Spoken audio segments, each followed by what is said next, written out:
Welcome everyone to the January edition of the Highball Advisors Railroad Retirement Newsletter. My name is John McNamara of Highball Advisors.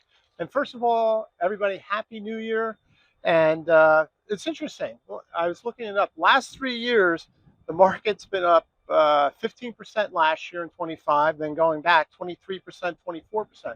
Boy, those are 3 great years. So hey, we don't know what's going to happen in 26, but it gives you something to think about there. That's for sure. Um, Also, a lot going on, right? The merger of UP and Norfolk Southern, that's in the works this year. So there's going to be a lot of news out in the railroad industry this upcoming year. Uh, have a very good whiteboard you might want to check out, building a healthcare bridge to railroad retirement. So those, especially those railroaders that leave at 60, you got 5 years to think about how you're going to get healthcare till 65. Check out that video. My mailbag is a railroader asked, why don't you collect Social Security and Tier 1 at the same time?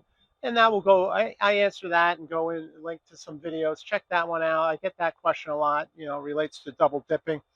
The economic chart of the month is very interesting, and they title it Keep Politics Out of Investing.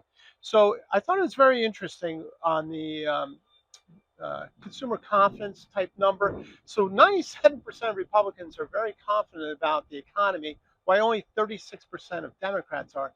And, and actually that flips depending upon who's in office. So it's not really a Democrat or Republican thing. But the important part is just you got to block that out when it comes to investing and building wealth. All right, you just have to move on. But please check that slide out. Very important.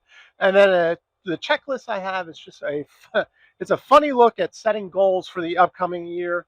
Take a look at that. It'll give you a little laugh and check that out. So listen, once again, everybody, please have a happy, healthy, and prosperous new year.